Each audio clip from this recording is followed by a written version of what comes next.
Welcome back to the Autoblog Podcast. I'm Greg Migliore. Joining me today is road test editor Zach Palmer. How you doing, man?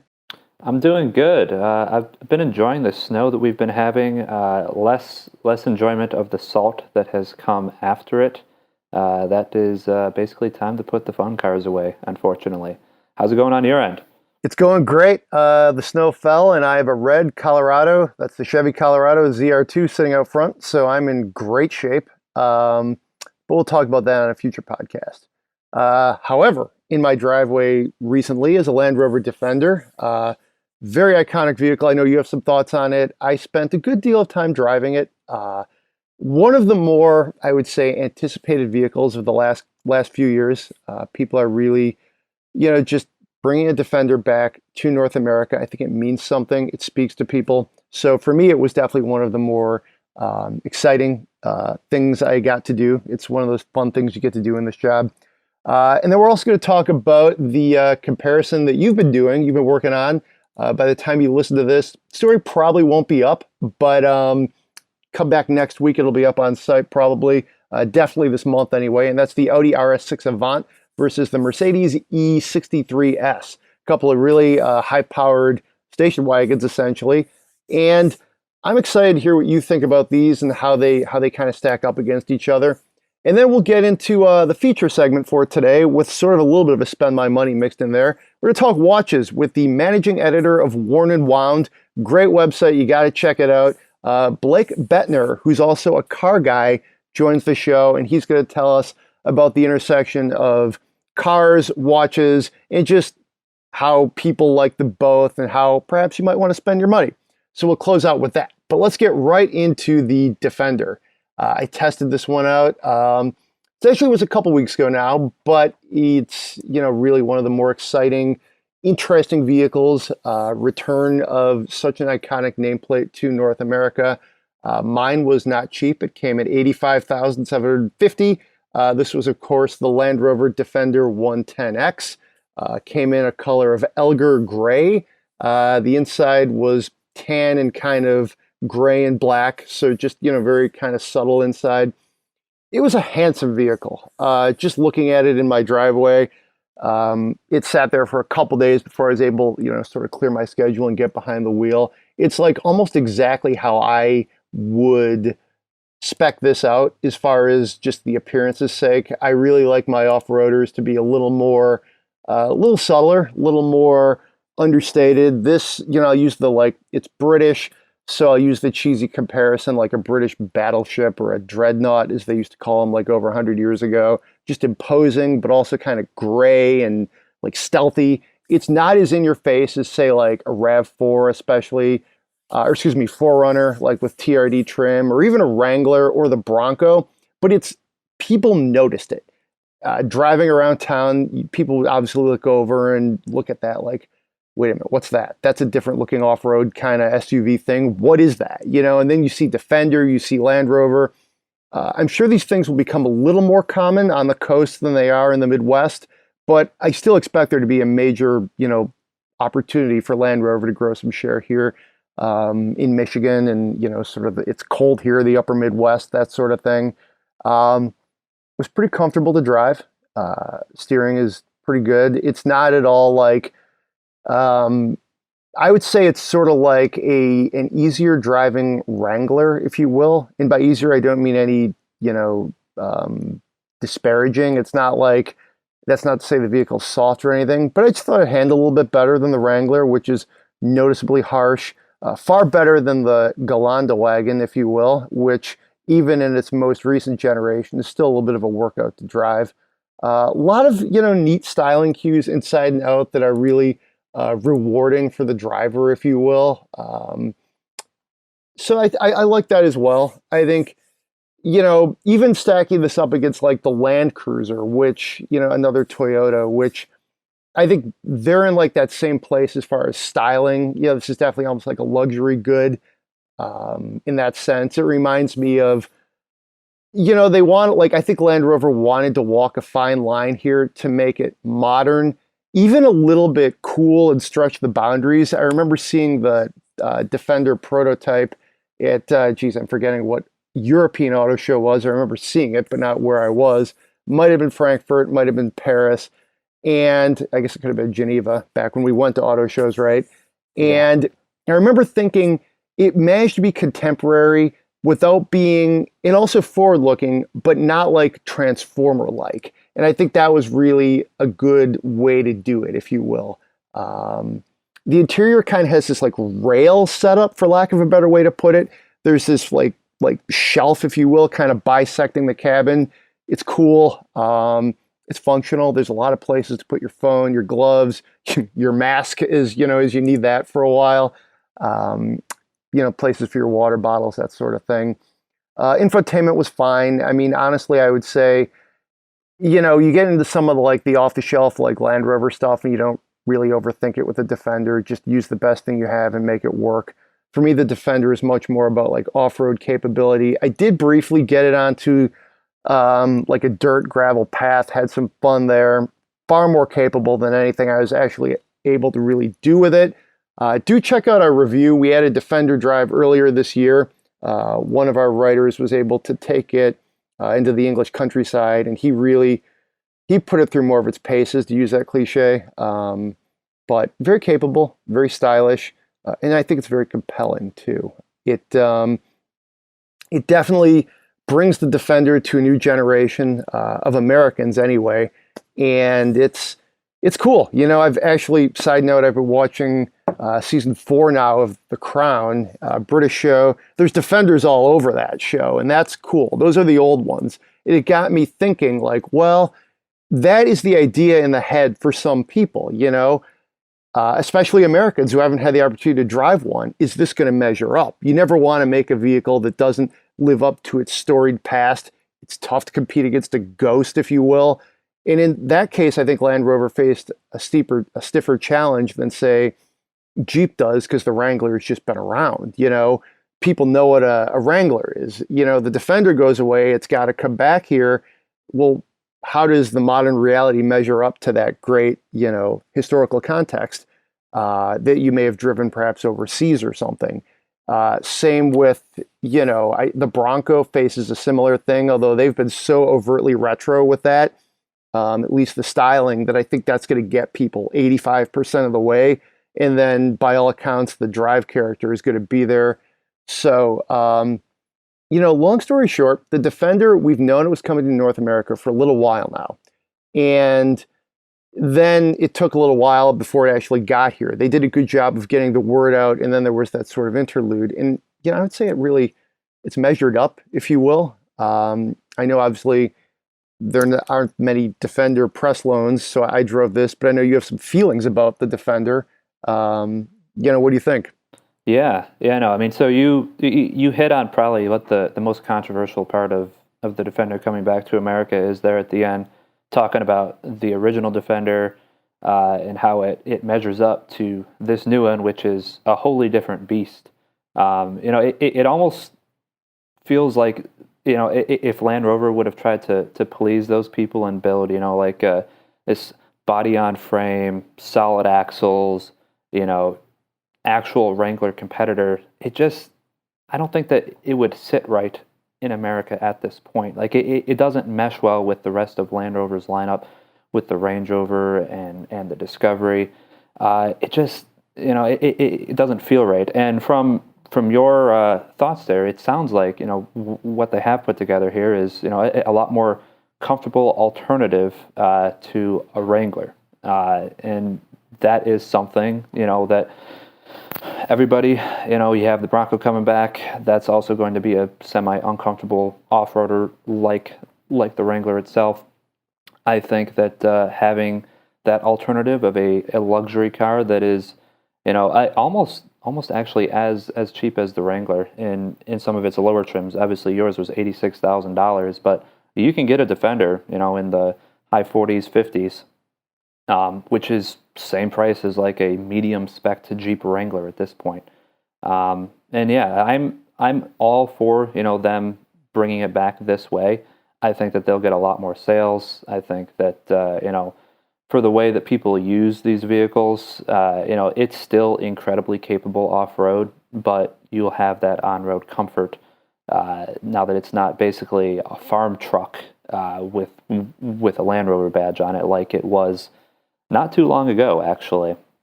So yeah, I mean, from your impressions there, it sounds like they've executed it correctly. We'll see how the reliability of Land Rover holds up. I know that's been an issue plaguing JLR in the past with tech and just things breaking, and so that was definitely one of the bigger things that appealed to people with the old Land Rover Defender, because it was just so simple. You could fix anything on it, and now, well, you're looking at a super modern, high-tech vehicle and super modern, high-tech costs that come with it. The one I tested, that's a great point you bring up there. And I think it's really interesting, Land Rover's approach. The one I tested was very expensive. Base was like 80, almost 81. And then with a couple of options, it was almost 86. It was very nice. This was, again, basically the top, one of the, if not the top trims, not including some of the limited, models and things they did for launch. 395 horsepower, 406 pound-feet of torque, 8-speed automatic. This is all-wheel drive with, they call it a twin-speed transfer case. So, I mean, you get a good deal of performance here. Until recently when Jeep mentioned that they were going to bring back, put the 392 in the Wrangler. This is a segment where there weren't a lot of powerful engines. So that's something Land Rover did kind of bring to the table to break things up. The Land Cruiser, and then it's its Lexus counterpart, those things just had old V8s, and those things are huge. So even if you were getting 300 and whatever horsepower, you were lumbering along still. I remember being at a stoplight thinking, oh, I'm going to blow this guy away. I've got a V8. And he just obliterated me, because it between the way that V8 slowly unlimbered and then the way the whatever ancient transmission is in that thing, it took a while, and I'm just well, that was embarrassing. I feel like a jerk. So I think Land Rover does bring some powertrain ingenuity to the segment, which I think is a really good thing. And I think obviously this is one of my favorite segments in the industry. I think if you're an enthusiast, you love this, even if you're not much of an off-roader. My off-road preferences tend to be more give me the trees, give me the trail, give me some mud, even some water is great. Less of a rock climber. I've been fortunate to do the Rubicon and some of these other trails that you can do even locally. There's something about going up a really hard object, that crashing down and thinking you're going to tip over, that I don't find enjoyable. So I'm definitely more of put me on an outdoor adventure. And that's where I think vehicles like the Defender are great, and of course the Wrangler as well. Again, to your point there, Zach, the way they're you could get one of these relatively cheap, cheap air quotes, 40s, 50s, but if you want it to be a luxury vehicle, go all the way up to 85, 86 grand, and it's there for you as well. I wonder if that will pose some identity questions for it, but I suspect it won't, simply because Land Rover is a luxury brand. I don't think you have to make that mental calibration as to why you're paying 86 grand for a Land Rover. I think it gets trickier, and we say this all the time about Wranglers. Oh, geez, that Wrangler we tested that, had almost nothing on it was 57 grand, and you're and that's just middle of the range for them. So, Jeeps are expensive, off-roaders are expensive. In some ways, though, I think Land Rover can get into that area a little bit easier than even Jeep and Ford, for that matter, too. The Bronco is gonna get up there if you want a higher tech, higher spec one. But yeah, I mean, I think they did a good job. I think also, again, of making this feel like there's a feel of retro to it, and it will appeal as a luxury good to some people who just want to look cool, but there's also a lot of capability there. And it's definitely more subtle. And, another thing too, I thought about sort of going through the journey of this thing from concept to being confirmed, and then to actually being here. I've seen one at dealers. I've seen them at dealers now. They're on sale. Is that in real life, I think it actually looks a little bit better than it does in some of the pictures. The real pictures, the cartoonish press photos where it's driving up the side of the Grand Canyon, well, yeah, it looks tough. But just your normal shots, my initial impression was, oh, geez, that's a little generic. That reminds me of an old Kia Soul. You see it on the road though, and you're like, oh, yeah, that's right. That's a Defender. Okay, and it's almost cool without being too over the top, which is, if you can sort of thread that needle, that's a really good thing. So Yeah, no, I really, really liked seeing it. The first time I saw one was actually at Goodwood, not this year, but the year previous. They had one sitting there, and a few of the things that struck me, you have this really wild taillight design where it's almost like individual little rounded off squares. Looks totally different than any taillight design I've ever seen on a car. And then you also have a steel wheel option, which that I think appeals to maybe somebody who wants an old-ish school looking Defender, but maybe they don't want to go with the whole get a 20-year-old Defender type of deal. But yeah, no, it's a really, really good looking vehicle. Just like the Bronco is an extremely good looking vehicle. I mean, none of those cars, actually, are bad looking in this class at all. But no, it definitely gives me some retro vibes. I still haven't seen one on the road. I'm looking forward to seeing more of them out there. So I'm not really sure how initial sales have gone, but I know that there was definitely a whole lot of attention on any post that we do about them. the steel wheels, that's a great point. I actually really like those they were available on the Gladiator for a while, and I think the Bronco is offering them. Give me those all day. I mean, Yeah. those and maybe some beefy tires. That's the look I want for this. Don't give me these like fancy spokes or like, as I've gotten older, I've found I really like subtle wheels. Like, give me the matte wheels, the dark wheels, things like that. And again, and things like this, it really sits well, if you will. And again, I was looking up. I was just configuring configuring a Defender 90. I mean, you could get one for like 46, 47. That looks pretty good. It's the two-door one, which I think a lot of people will get into. I had the four-door one, which I would probably. This might sound weird. When it comes to off-roaders, I like four-door models. I always have liked the four-door Wrangler, even though I know it's not the purest one. So yeah, I think I'd probably go four-door for the Defender too. Just adds a little bit more heft, a little more gravitas, if you will. Yeah. I don't know. I think that's it for the Defender from me. I enjoyed it. I'll get a story together here for it. I've got, I was telling Zach off the camera, or such as this is, off recording. I've got about a third of it done. I just need to kind of get some more space and get that going. But yeah, let's leave the Defender there.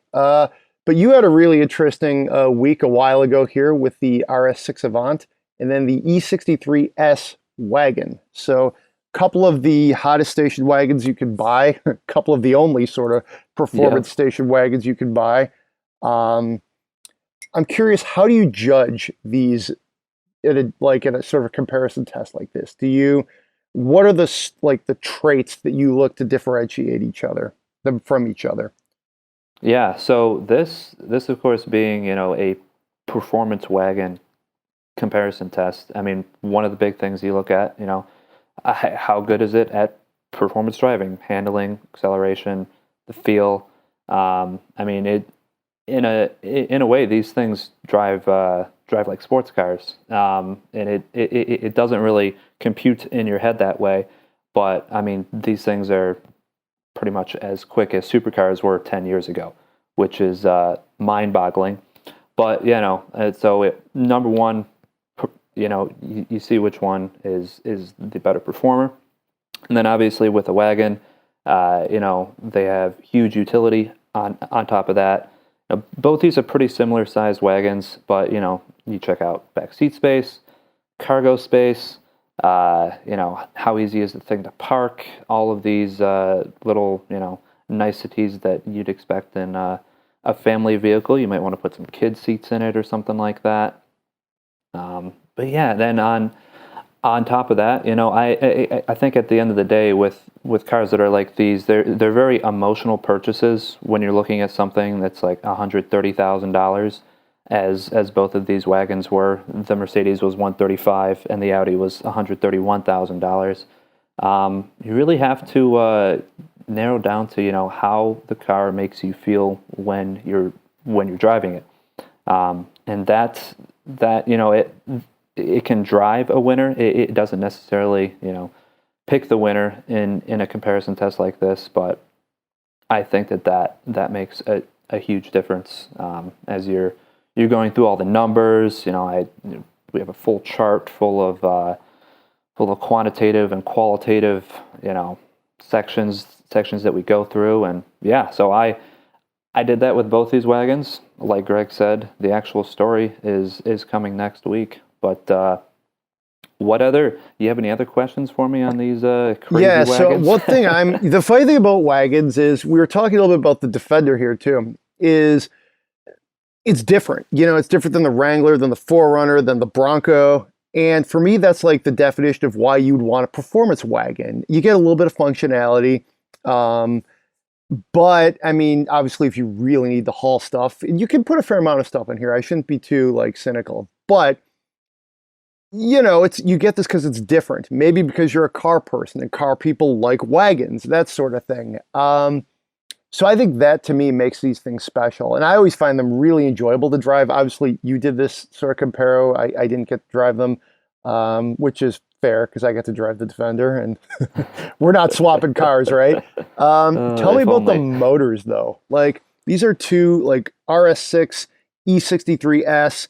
Yeah, they happen to have a little bit bigger wagon sort of situations as far as that silhouette, but I mean, just these motors are brilliant. I've driven them obviously in not in the non-wagon versions, but that's got to be just a thrill to drive these things.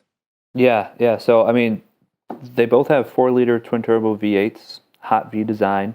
They're both stupid powerful. The Mercedes has 603 horsepower, 627 pound-feet of torque, and the Audi has 591 horsepower and 590 pound-feet of torque. So off the bat there, at that amount of horsepower, it might not seem like, about a 30, 40 pound-feet of torque difference, makes a huge difference in the drive, but it really, really does. And, that on top of the Mercedes feeling like it just has, that small extra step over the Audi, the actual experience of driving it, it's a much more, I guess, sort of savage driving experience in that you feel more connected to the powertrain. And one of the things that I think contributes to that is the AMG has active engine mounts that'll actually stiffen and soften based on your drive mode. The Audis are fixed, and those active engine mounts are something that Porsche actually uses when you spec the PDK option. And just like in Porsches, the whole chassis feels like it comes alive, and you feel that zing up the revs, like through your bones, through your whole body. It's a really involving experience. That you get that in the Mercedes. You don't get, there's something lost in translation with the Audi. It's not as immediate. It's not as personable of a connection between driver and the engine. And on top of that, the actual response of the Mercedes engine is a little bit better than the Audi. You would hardly even guess that the Mercedes engine is turbocharged. There's like zero lag from the time that you put down your foot to the time that you are getting, a reaction from the car. The Audis, there is a little bit of a lag there.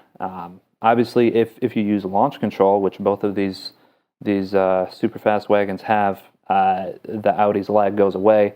But for everyday driving, just going in and out of traffic, the Mercedes engine is a little bit more responsive. And I think that the actual transmissions do contribute a great deal to that as well. The Mercedes has this multi-clutch transmission, sort of like Porsche PDK with more clutches. And the Audi uses the ZF 8-speed, which is a torque converter transmission. Now, that ZF 8-speed is stupid good, like very, very fast for what it is. I love it in every single car that I drive it in, but the Mercedes is quicker, it's snappier, responds quicker to your paddle shifts, and that extra sense of immediacy with each shift that you get, it's just a little snappier and crisper. It makes a difference and makes the whole experience a little bit more visceral. So that's sort of where I fall on there. I mean, both are stupid good engines, but I would probably give the nod to the AMG as far as a performance engine. Yeah. No, that's a good way to put it. It's interesting you say that because at first glance, my gut would be like, well, give me the RS6, because I really feel like the RS6 is like a special thing, whereas some of the Mercedes, they're also good. It's like I'm penalizing them for being good across the board, but that, goodness can almost feel a little bit like ubiquitous. When you get in an Audi, I feel like, there's a little bit of I don't know, maybe it's just Audis. I mean, they don't sell as many Audis sometimes. So like there is this, like, there can be this special feel. But I don't know. I mean, I also have driven Audis in great places. Maybe that's just for me, they hold a special place in my heart. But I can't argue with Mercedes, like, unquestioned sort of like excellence across the board when it comes to like interiors, styling, inside and out, the engines, and then their chassis tuning. When people ask me, like, where do you rank the different Mercedes versus their Audi or BMW counterparts? Metrically, I always put the Mercedes ahead for reasons like what you just said, is when you look at like, and you're using like the very high performance, like that nugget, if you will, is like the way to frame your argument.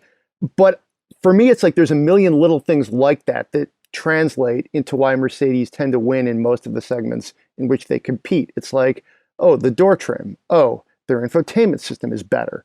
Oh, their transmission over here is a little bit better tuned. And that's why they, more often than not, I end up recommending them, and then I'll say, hey, well, if you're a BMW person, well, yeah, get the 3 Series, or yeah, the X7 is cool because it's this enormous BMW SUV. That might be your thing if you've been a BMW person your whole life. And just the Mercedes, I might say it's better, but you're not going to love it. So that's usually how I end up rationalizing those arguments. Same with Audi. Yeah, and I actually managed to go through that whole spiel without even talking about how they sounded. The Mercedes sounds a lot better.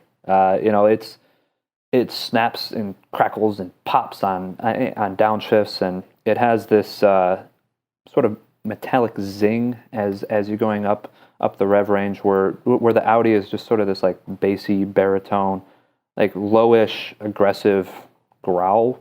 Mm-hmm. And it's just it's not as good, and it's also quieter, which is, if you're talking wagon, family vehicle, it's actually a point in the Audi's favor there. It's definitely more refined feeling. It's more comfortable to just drive around town casually than the Mercedes. That's the other side of that transmission argument as well. The ZF 8-speed is smoother. You hardly even would know that you have nearly 600 horsepower under the hood of the Audi if you just leave it in comfort mode and drive along. It's a total sleeper in that sense, where you can drive the kids home from practice. They fall asleep. They're not going to wake up if you treat the throttle like a Fabergé egg. But in the Mercedes, that's a little tougher to do. It sounds like there's less sound deadening in there. The exhaust, even in its quietest mode, is definitely louder, and just everything about the experience is amplified just a little bit higher than the Audis is when you have them in their full comfort, boring driving mode, so to speak. Cool. So these are station wagons. Did you put anything in them? Costco run, curbside pickup, kids, dogs? I don't know. I didn't have to do any like massive grocery runs, but I do have a set of luggage that I typically use for luggage tests that I ended up doing. So I have like about 6 pieces of luggage in total. Some full-size suitcases, mid-size, smaller bags and whatnot. And the Mercedes is a hair bit bigger in back than the Audi. If you actually are looking for like that maximum cargo capacity, the Mercedes shape helps that, in that the Audi has this very heavily slanted and angled rear window action going on, whereas the Mercedes is more of a square back. So you can stack more stuff back there, and it if you're stacking 2 longer suitcases, they don't get cut off in the Mercedes, whereas in the Audi, there's a good chance that if you have some extra big luggage there, that angle is going to actually cut into where you're at. As for like rear seat space, they're just about equal. You really can't go wrong with either of them. Even if your driver's like 6'5", you're going to be able to sit back in the rear seat and have no issue at all. So, I mean, if you're looking at one of those like 5-seat crossover, super high performance, like an RSQ8 or like a GLE 63S, something like that, you're probably gonna be happy with the Wagon as well, which and it's gonna be even better to drive too. So utility wise, these things are really, really good. The only, I'd say, compromise, what I think of, like when you talk about the Wagon versus the crossover debate, is sort of the ride height. And to me, it's a double-edged sword. I love the low-slung sedan feel of the Wagon. I feel like there's almost like a mental thing about driving a Wagon that's like long and low. You just feel so in control. But I mean, especially when the weather starts to flip like this, sometimes you like to have that extra, like however many millimeters it is of ground clearance to plow through snow. Maybe it's early and you don't want to plow your driveway. You just want to ka-chow, get over, what the plow guy did to like sort of box you in the night before. That's where some of those bigger crossovers, and then you almost get into like the rough and tough, like why people think they need SUV, like the Defender, where you can conquer the snow and the ice and all that. But again, with these, I believe you said they like Quattro and 4MATIC on these things, right? So it's like you're getting the performance and the security, if you will, as much as you can. Slap some snow tires on them, and away you go. Exactly. Yeah, and even even if you do need a little bit extra ride height, one cool thing with the Audi, you can actually lift that. Yes, that's cool. Both of these cars have air suspension. And the Audi can go from its standard ride height up 0.8 of an inch, which sort of makes it look like a rally Audi. I just hit the button in my driveway and went out and looked at it. I was like, whoa, this thing is way off the ground all of a sudden. That's a great look. That's a really good look. Yeah, I know. I mean, that's if as you mentioned, looks there. If we're actually going to compare both of them on, which looks better, I have to say that the Audi is probably my favorite looking as well. I think that it's a little bit more aggressive, and just the Audi's design language as of late, I think, has been slightly better than the Mercedes. Now, Mercedes did update this Wagon with that big Panamericana grille that they've been throwing on every single AMG. But I think that with the Audi's extra wide hips, which are wider than the Mercedes, looks a little bit more aggressive. You have the huge 22-inch wheels on the Audi, which are sort of a double-edged sword, look fantastic, do not help ride quality. But all those things combined, I think the Audi is just a little bit more handsome and even sportier looking than the Mercedes. Yeah. Now I'm curious, is there anything else out there that if you're an enthusiast in the Wagon segment that you would at least throw into the discussion? Maybe not as high powered as this, but just, the Wagon segment has been sort of slowly kind of compressing after we saw a bit of a revitalization there for a few years. I mean, is there anything else out there that you would say, hey, if you're an enthusiast, check this out? You might want to at least benchmark it against these two? Yeah, I mean, I would absolutely recommend the Porsche Panamera Sport Turismo. Yeah. That's a real obvious one that would compete against these two. Now, if you want a Porsche version of that is as fast as the Audi and Mercedes, you're going to be paying way more. You can obviously get one for cheaper with a lot less power, but I think at that point, both the Mercedes and the Audi are probably going to be more fun to drive with a lot more horsepower and a lot quicker. Now, if the power is not exactly, the number one thing for you, then you can go with the A6 Allroad, which is brand new, just like the R6 Avant, another really good looking wagon. You do have to deal with the black plastic cladding on it.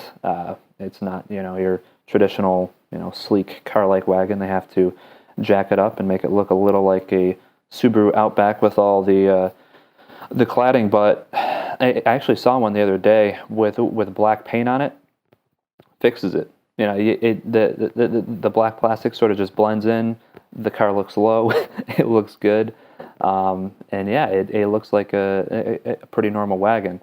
Beyond that, I'd say there's also the Volvo V90. I just had one of those, I want to say about a month ago.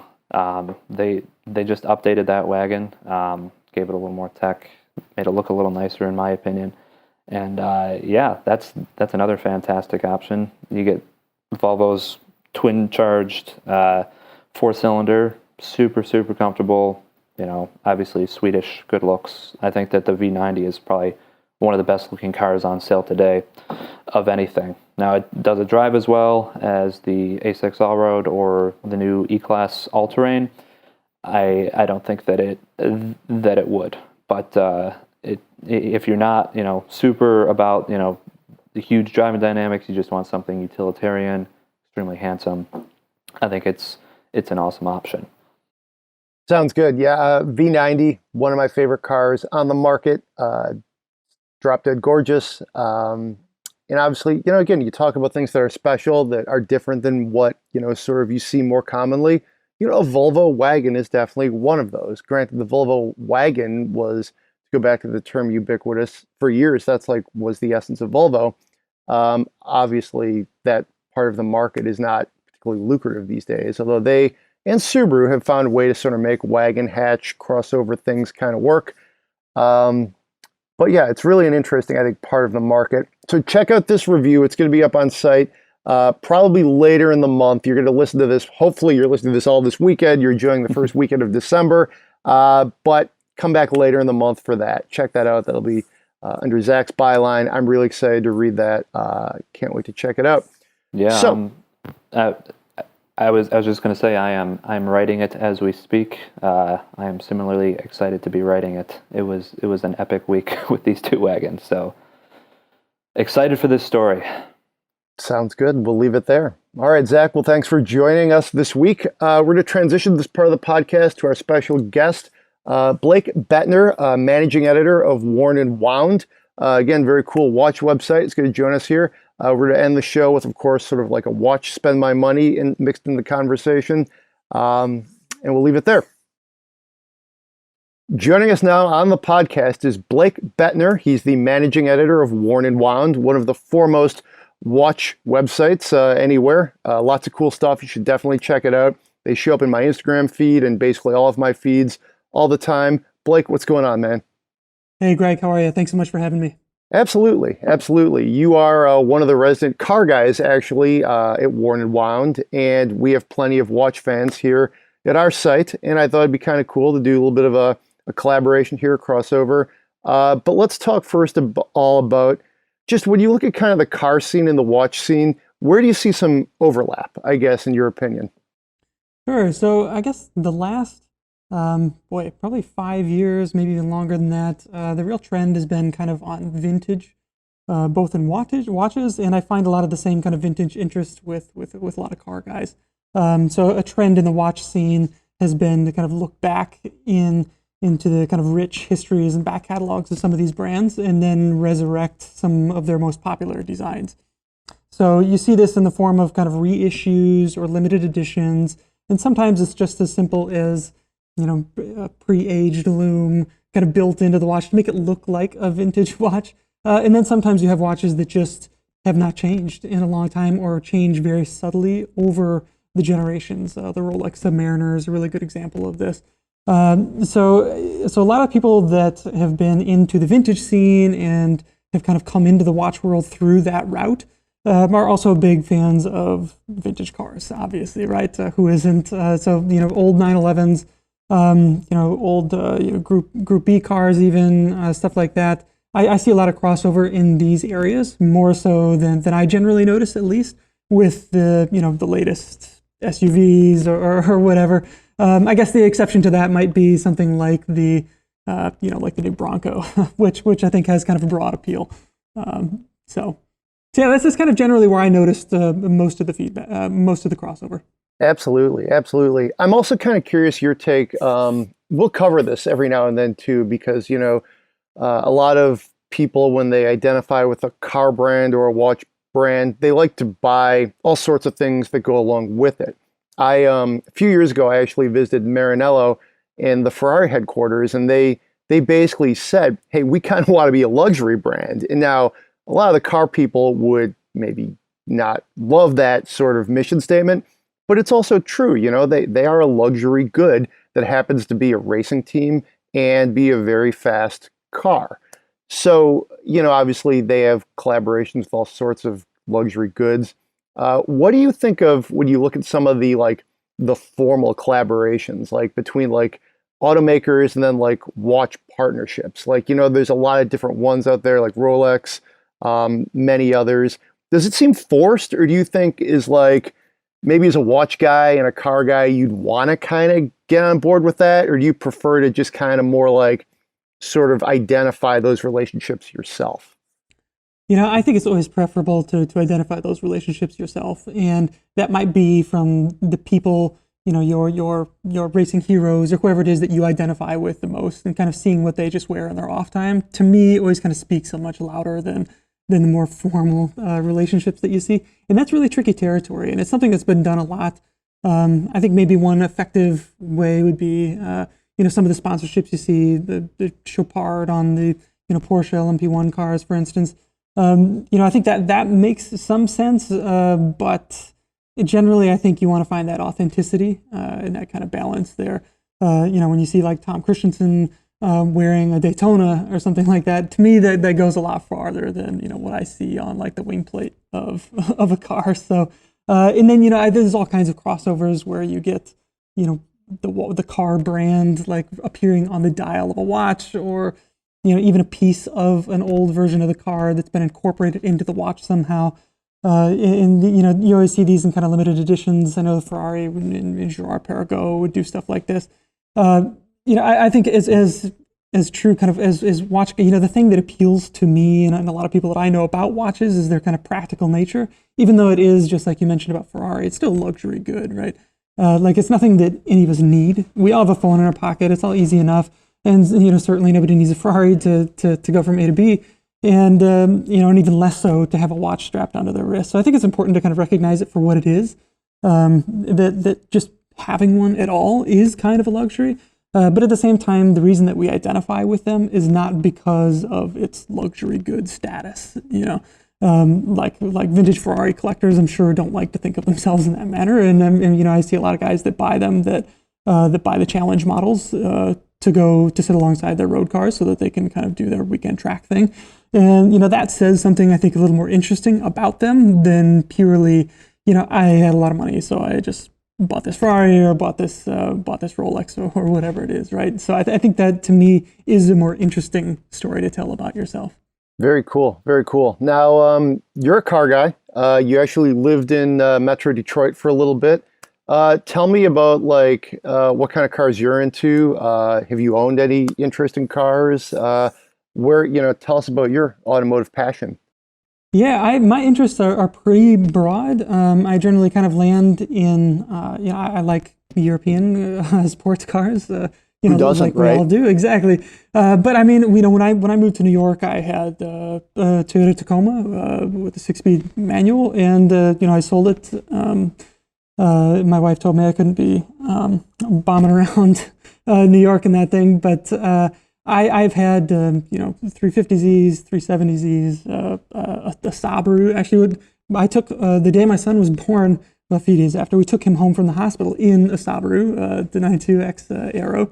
Elon, I've had the WRXs and all that kind of stuff. I've had and certainly enjoyed. I've my eyes are usually a little bit bigger than my wallet in that regards. I had been chasing down an E39 M5 for a number of years, but those seem to just get a little bit more and more out of reach. And then you have a PPE done on one of them, and it's a lot of work that comes along with owning it. So I will get back to that point. But being in New York, I'm not at a point of needing a car just yet. That Taco, that is, what year was that? Oh, it was in 2018. Oh, nice. Okay. So we just did, not recently, about a year and a half ago, we did a midsize pickup truck test.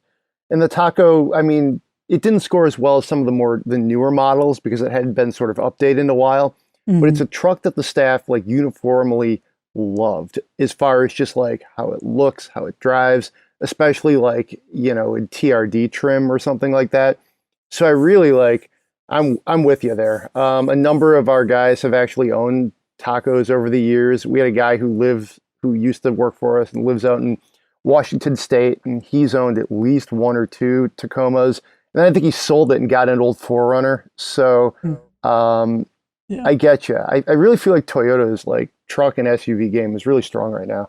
Oh, absolutely. I tell you, I got more comments on that thing from other guys than I think any other car that I've ever owned. And it was no problem getting rid of that thing when the time came for it, sadly. Yeah. They hold their value quite well too. So Yeah.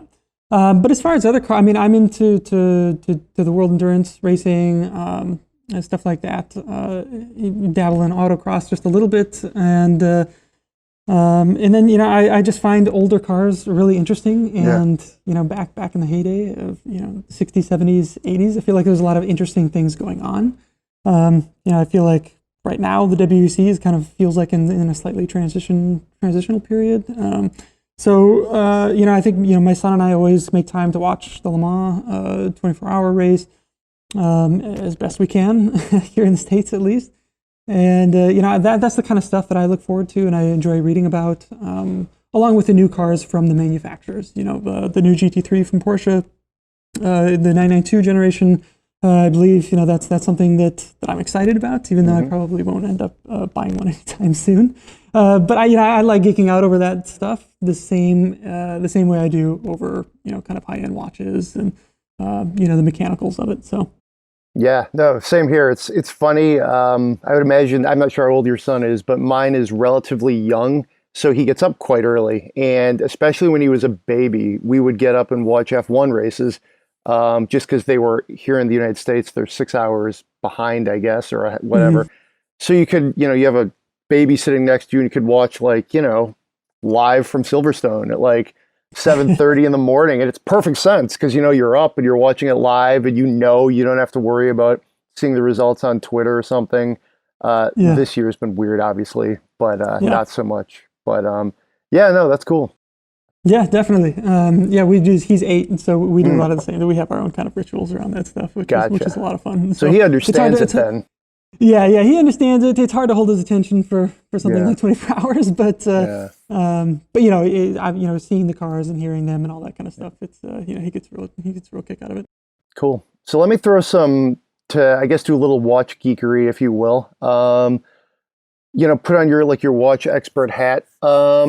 I'll throw some brands at you, and I'm curious because a lot of the Autoblog editors have a range of watches, and they spend all sorts of different levels of money. We have guys who have Rolexes, Tag Heuers, and then of course there's like the impulse, like, oh, here's a cool new Seiko, I think I should get that. Oh, sweet, it's $90. Let's do that.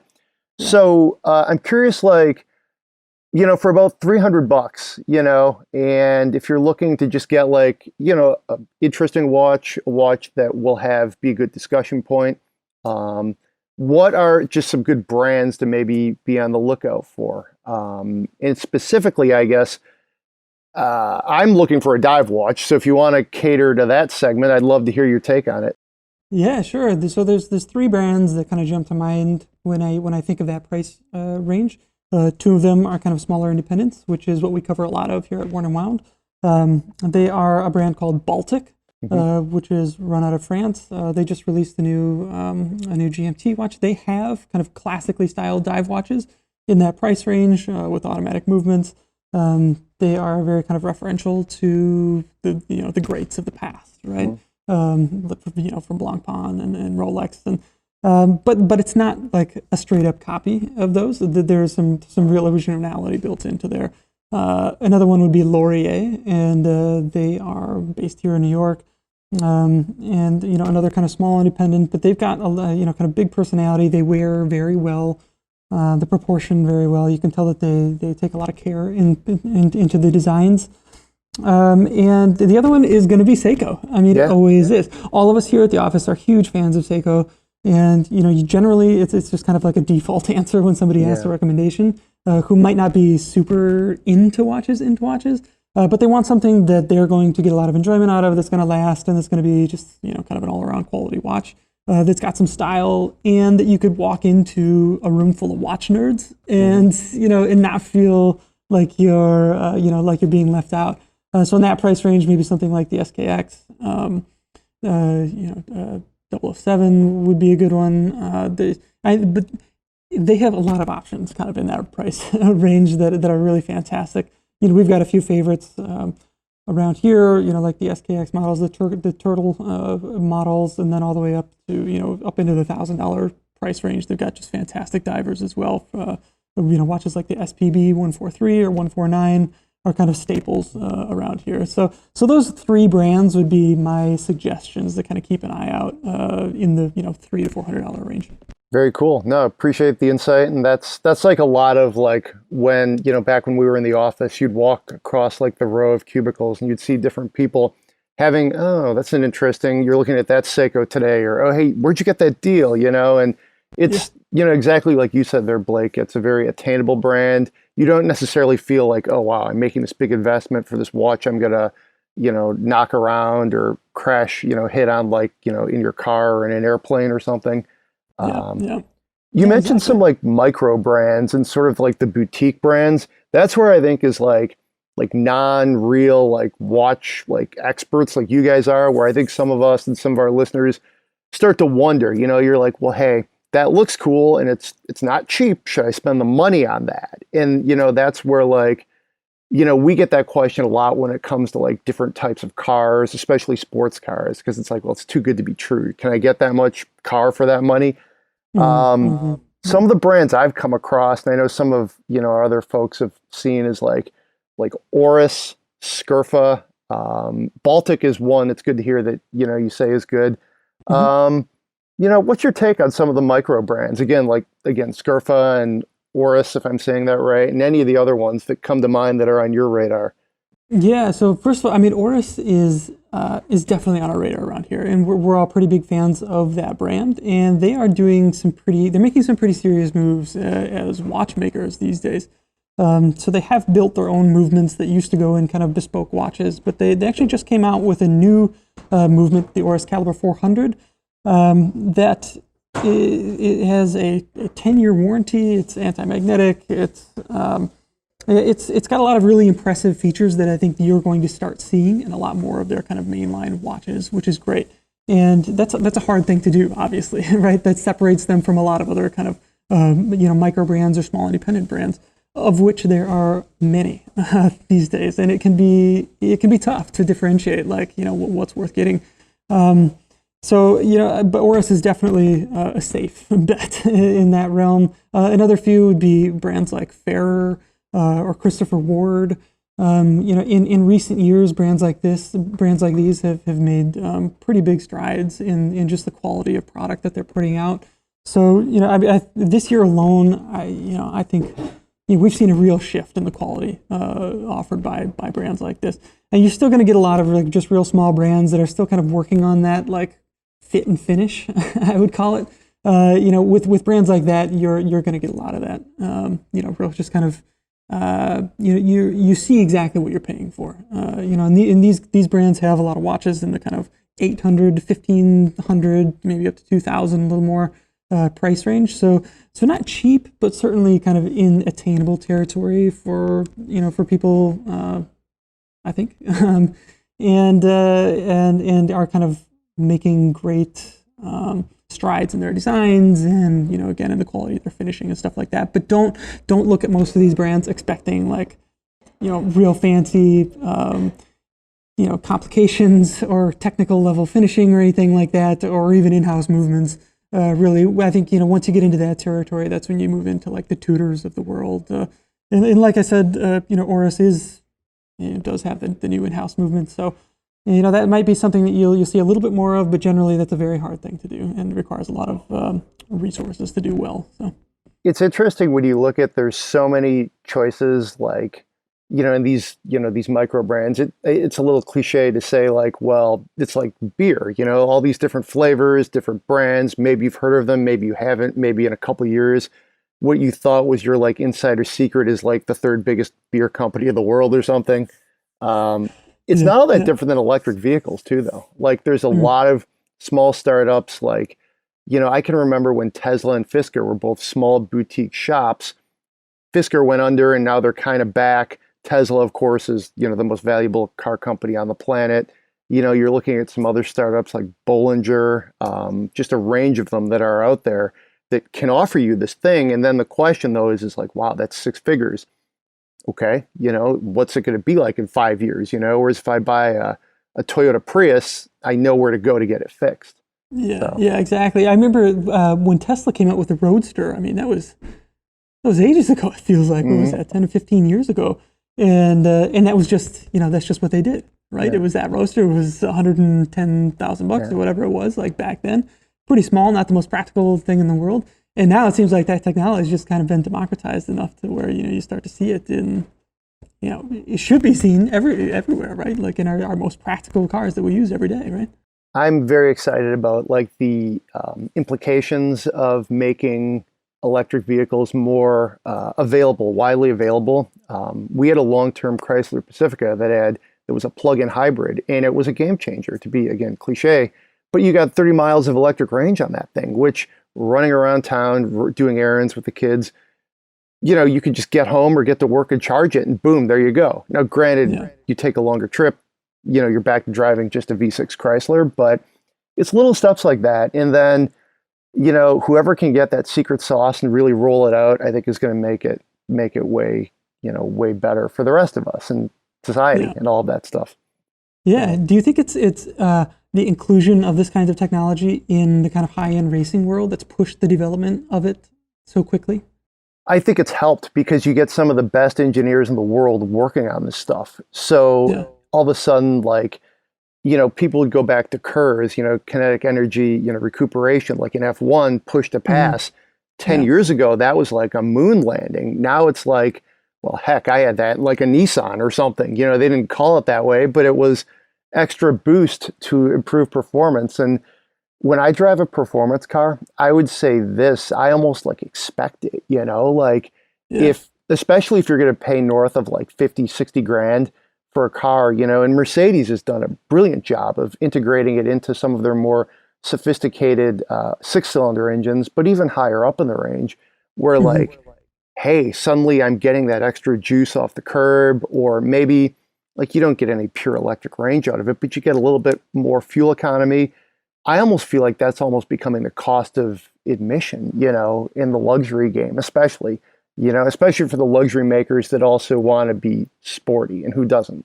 So yeah, exactly. And I think, I mean, what was it, the LaFerrari that came out and it had like the button, like the kinetic energy recovery button that you could press, and that was like such a big deal, and that technology had to be explained to the average Joes. And now, like you said, it's just something that you kind of take for granted. I'm sure that'll date the car, or just be one of those quirks that make it so special, like down the line, right? Like all the supercars of that generation, the P1 and the 918.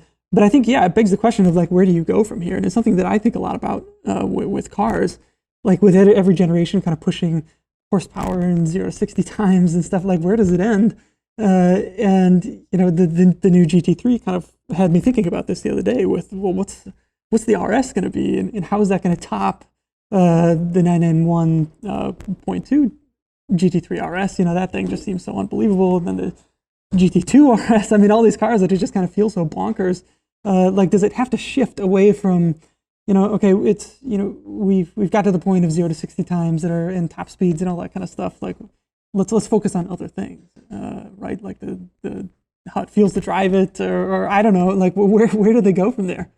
It's interesting too, because I think we're at a point too where like you're going to see cars like maybe throughout the 20s, if you will, break down into a couple of buckets. It'll be like sort of like what we're discussing, like incremental performance that maybe is a little green, but it's, makes the car faster, quicker, better.